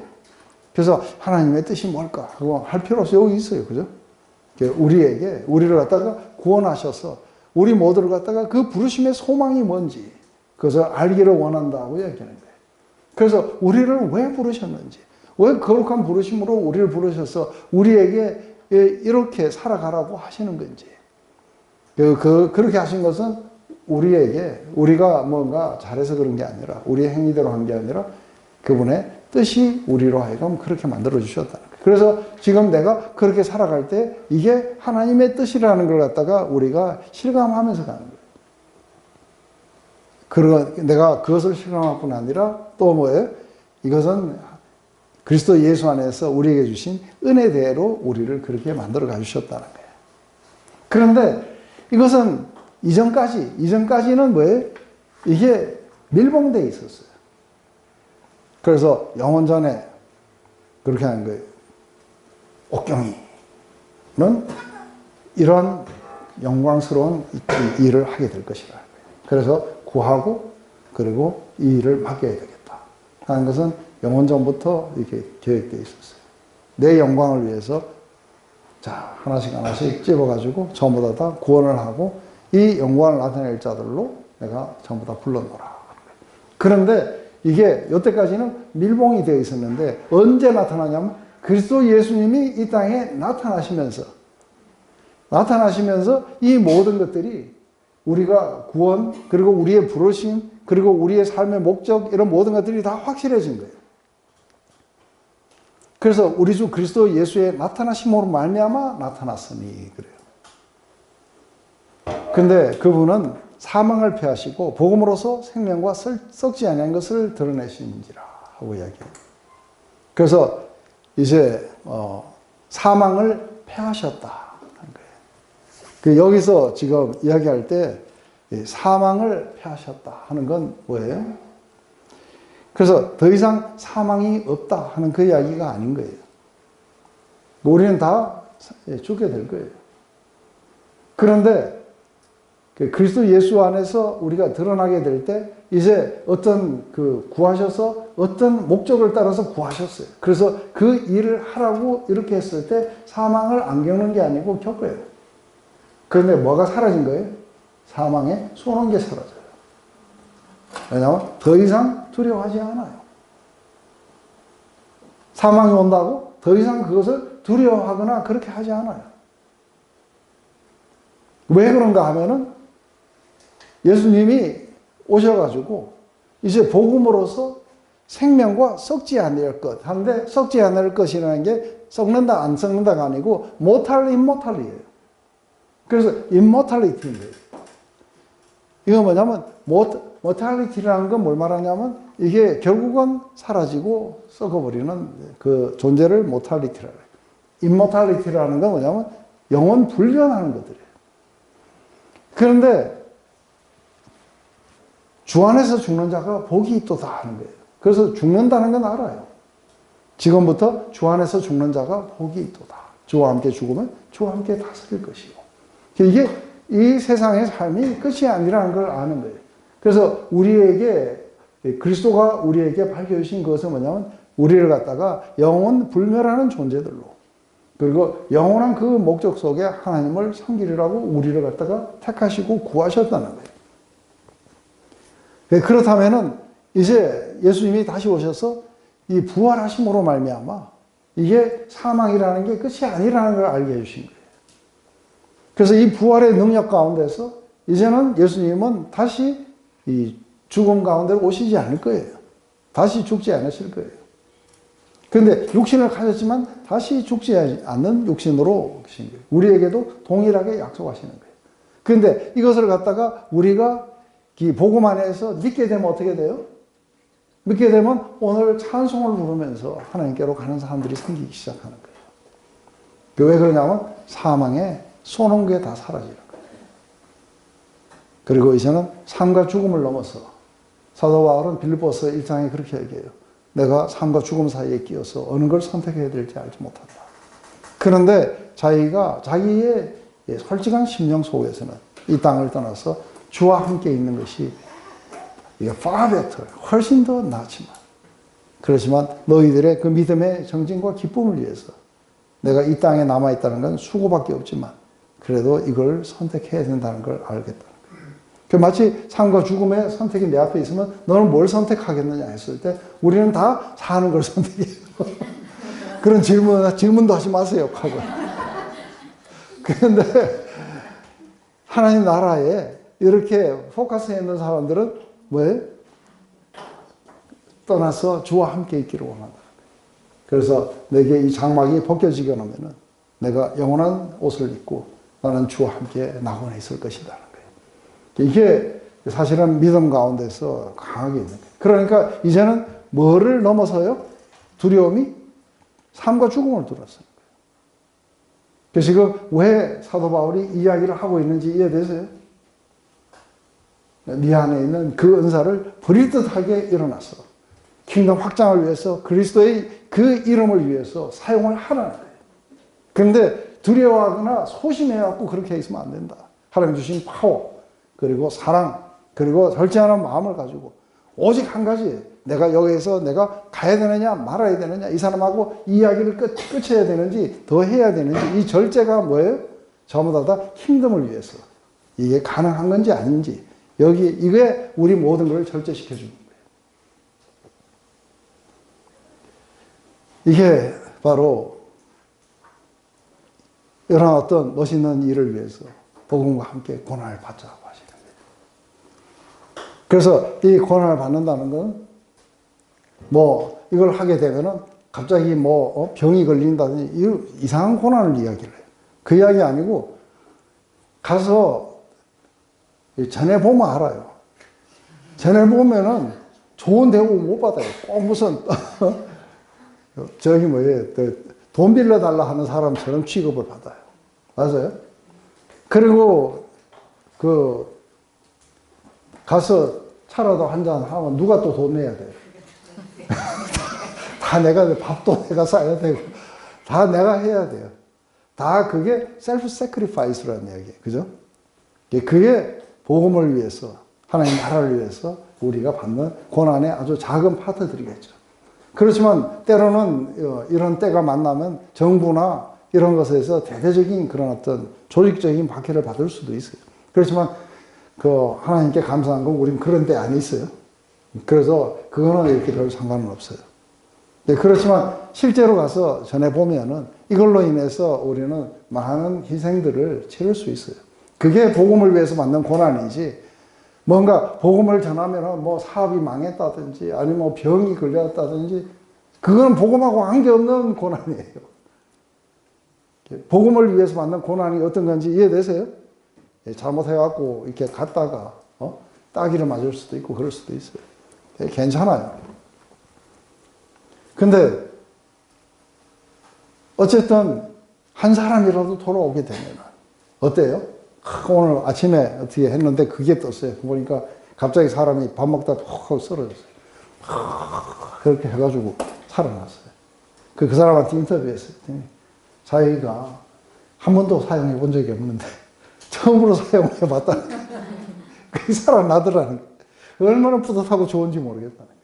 한 사람이 들어오면 어떻게 돼요? 얼마나 이거 다 주고 싶어져요. 바로 이게 크리스천의 조이고 이게 다이나믹이에요. 이 속으로 여러분들이 가셔야 되는 거예요. 다 같이 뭐예요? 그리로 가자고 하는 거죠. 제가 기도하고 마칠게요. 하나님 오늘 이렇게 디모데 후서를 통해서 하나님 얼마나 우리 안에서 깨어나야 되는 부분들이 많은지 모릅니다. 너무나도 우린 소심했었고 우리는 많은 두려움 가운데 우리가 지혜 있다고 하면서 이런 걸로 가렸던 것을 봅니다. 다시 한번 하나님의 그 파워 속에, 사랑 속에, 그리고 절제 속에 일어나서 하나님의 그 왕국과 그리스도의 이름과 영광을 위해서 우리가 나아갈 수 있도록 우리에게 축복하시옵소서. 예수님의 이름으로 기도드렸습니다.